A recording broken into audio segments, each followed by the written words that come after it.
Nutrition can influences the risk of variety of diseases, and malnutrition can result from illness. Nutrition affect various factors that causes medical illnesses, including immune function, body composition, micronutrient status.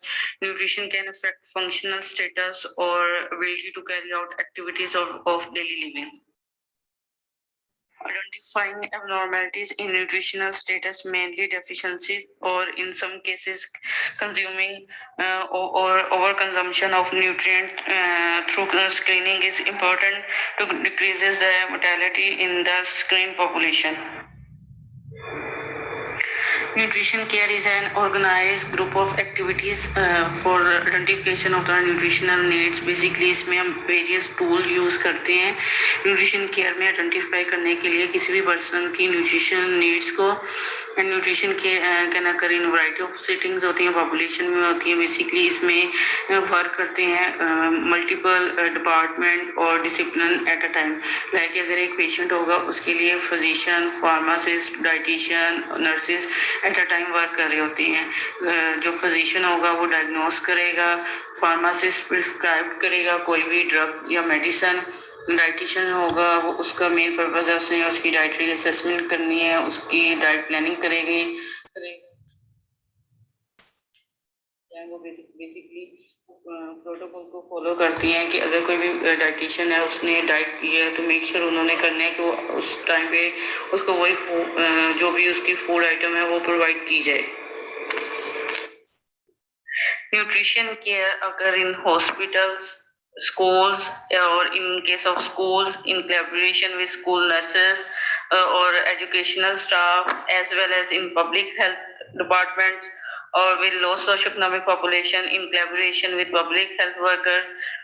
Nutrition care also occur in clinical setting in which skilled nursing facilities, dialysis clinic, diabetic centers in population who are acutely or chronically ill, and in collaboration with medical team. Care में basically हम किसी भी targeted population like अगर children's की बात करते हैं, school going, college going, उनमें हम उनकी असेसमेंट करते हैं, स्क्रीनिंग करते हैं, जिससे हमें पता चलता है कि इन एज ग्रुप में ये डेफिशिएंसीज मोर कॉमन है. इसी तरह डिफरेंट पॉपुलेशन डिफरेंट सिटिंग्स में लाइक ये डायबिटिक सेंटर्स होते हैं, डायलिसिस सेंटर्स होते हैं, डिफरेंट हॉस्पिटल हम ये फैसिलिटीज प्रोवाइड करते हैं. इसमें हम उनकी असेसमेंट करेंगे, उनकी स्क्रीनिंग करते हैं. Nutrition care process is a standardized process of nutrition care established by Academy of Nutrition and Dietetics Society (A&D) and Nutrition Care Process or the NCP. Nutrition care process include 4 steps: nutrition assessment, diagnosis, intervention, monitoring, and evaluation. Nutrition screening में basically correlate करते हैं with nutritional risk in order to identify who are at risk. If a nutrition screening shows that a patient is at risk of malnutrition, so the client or patient is referred to the dietitian for a nutrition assessment. Screening is used for identifying clients or patient at risk of malnutrition or malnourished, so they can review complete nutrition assessment. Nutrition screening basically done in all settings में हो सकती है, उसमें including hospital, long term care facilities, schools हैं. और basically in nutrition screening में हम different population को टारगेट करते हैं.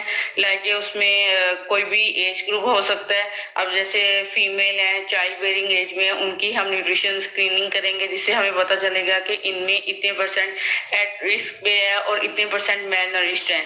लेकिन बेसिक पर्पस न्यूट्रिशन स्क्रीनिंग का टाइम सेविंग है. और जैसे अगर मैं न्यूट्रिशन असेसमेंट की बात करती हूँ वो कम्प्रिहेंसिव एनालिसिस होता है किसी भी पर्सन का.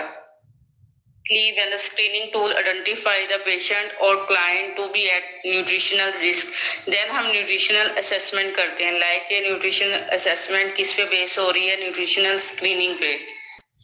Nutritional assessment is extremely useful tool for the application of nutritional therapy. It is related to any person food and nutrient intake, dietary history, lifestyle, medication intake, social and medical history, body composition, biochemical measurements. for collection of data through use of interviews, questionnaires, or design form for to identify nutritional status.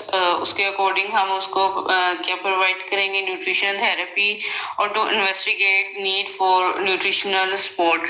Basically सबसे पहला step nutritional care process का होता है nutritional assessment. इसके लिए different tool like questionnaires, जिसको हम nutritional assessment form कहते हैं, वो यूज करते हैं.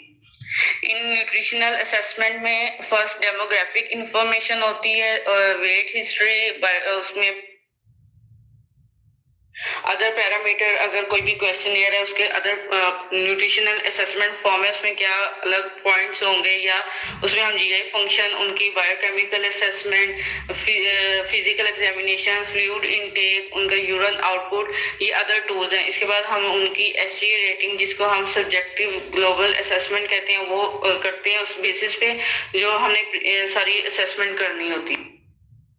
आफ्टर न्यूट्रिशनल असेसमेंट हम किसी भी पर्सन की न्यूट्रिशनल डायग्नोसिस करते हैं. In nutritional care process second step है न्यूट्रिशनल डायग्नोसिस.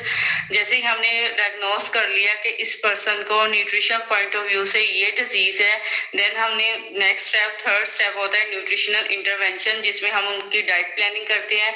अब इसमें न्यूट्रिशनल इंटरवेंशन में हम देखते हैं कि किसी भी पर्सन की, पेशेंट की टोटल कैलोरीज कितनी है, उसके मैकेनिज्म डाइट का क्या होगा, किस टाइप की हम डाइट देंगे, फ्लूइड इनटेक क्या है.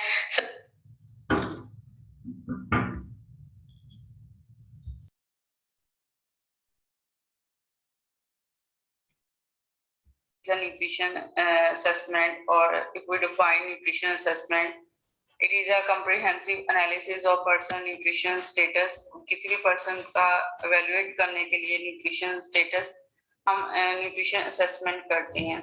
इसी तरह अगर हम न्यूट्रिशन असेसमेंट करते हैं, उसका मेन पर्पस होता है कि हम आइडेंटिफाई करते हैं कि कोई भी पर्सन मेल न्यूट्रिशन की तरफ तो नहीं जा रहा.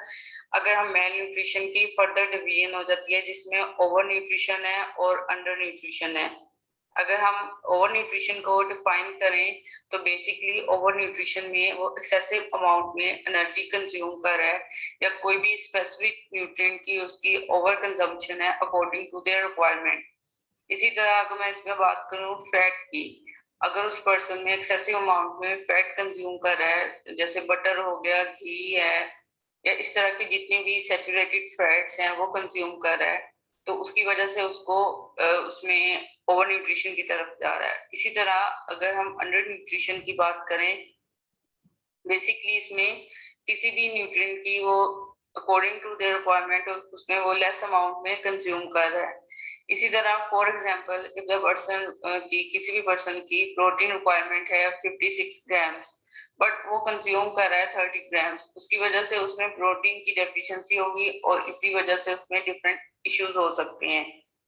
अगर मैं अंडर न्यूट्रिशन की बात करूं कि इसकी वजह से या इसके कॉन्सिक्वेंसेस या इसके साइन एंड सिम्टम्स इश्यूज क्या होते हैं, इसमें इन्फेक्शन के चांसेस ज्यादा हो जाते हैं, उसमें स्किन रैशेस, ब्लीडिंग गम्स की स्टार्ट हो जाती है, hair fall, hair loss start हो जाता है, डिप्रेशन, और इसी तरह वेरियस इशू है. अगर हम ओवर न्यूट्रिशन की बात करें, बेसिकली इसमें क्या होता है कि वो सबसे पहले चांसेस ओबेसिटी के, ओवरवेट, हार्ट डिजीज, डायबिटीज, इस तरह के जितने भी इश्यूज हैं वो स्टार्ट होने के या उसके चांसेस अगर एक नॉर्मल पर्सन से कंपैरिजन करें तो वो 60 to 70% इंक्रीज हो जाते हैं.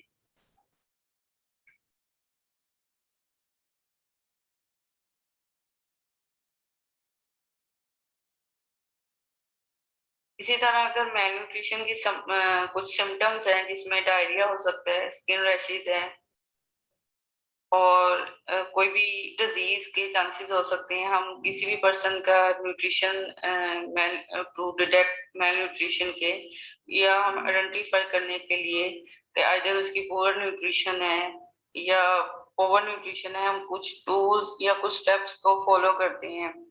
इसी तरह इसमें हम उसकी डाइटरी हिस्ट्री को एवेलुएट करते हैं या डाइटरी रिकॉर्ड हम लेते हैं. अगर मैं डाइटरी रिकॉर्ड की बात करूं, बेसिकली इसमें हम उसका लास्ट उसने वन डे में क्या कंज्यूम किया उसकी हम हिस्ट्री लेते हैं अकॉर्डिंग टू फूड ग्रुप्स. मैंने आपको बताया था कि फूड ग्रुप्स होते हैं जिसमें मीट एंड मीट प्रोडक्ट्स होती हैं, फैट्स एंड ऑयल होता है, इसी तरह ब्रेड एंड सीरियल्स होता है, fruits, vegetable, milk and milk products. हम अकॉर्डिंग टू फूड ग्रुप्स हम देखते हैं कि उसने किस फूड ग्रुप से ज्यादा कंज्यूम किया है, और अगर उसने बैलेंस अमाउंट में जो भी उसकी रिक्वायरमेंट है उसके अकॉर्डिंग उसने कंज्यूम किया है, या उसके सर्विंग साइज क्या है, आइदर वो रिफाइंड प्रोडक्ट्स ज्यादा कंज्यूम कर रहा है या उसके डाइटरी पैटर्न में हेल्दी फूड्स, फ्रूट्स, वेजिटेबल्स इसकी कंजम्पशन ज्यादा है।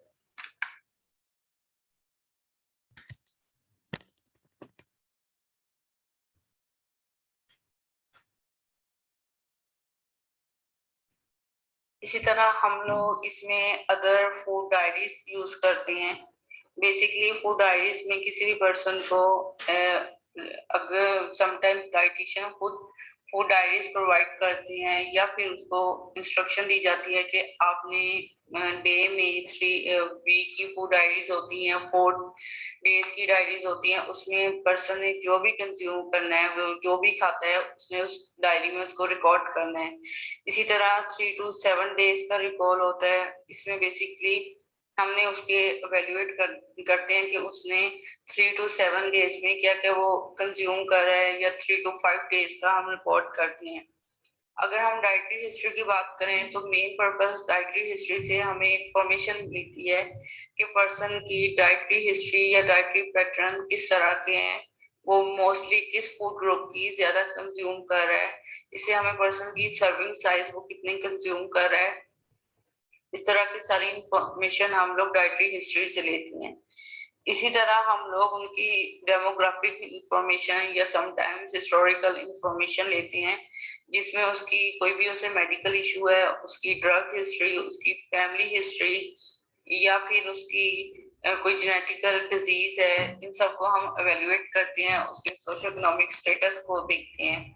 अगर मैं सोशो इकोनॉमिक स्टेटस की बात करूं, बेसिकली इसका मेन पर्पस होता है जब हमने उसको कोई भी प्लान देना होता है या न्यूट्रिशन असेसमेंट करते हैं, तो हमें पता चलता है कि अगर उसका सोशियो इकोनॉमिक स्टेटस वो मिडिल लो क्लास में आता है, या वो कोई भी फूड्स जैसे मीट एंड मीट प्रोडक्ट्स हैं या फ्रूट्स एंड वेजिटेबल हैं वो अफोर्ड नहीं करता, तो उससे हमें पता चल जाता है, हम आइडेंटिफाई करते हैं कि इसकी वजह से इसको ये डेफिशिएंसीज हो सकती हैं, हमें उसके कॉन्सिक्वेंसेस का पता चलता है, हम उसके अकॉर्डिंग उसको फिर डाइट प्लान देते हैं, उसके अकॉर्डिंग उसकी डाइटरी जितनी भी मॉडिफिकेशन है हम उसके अकॉर्डिंग करते हैं।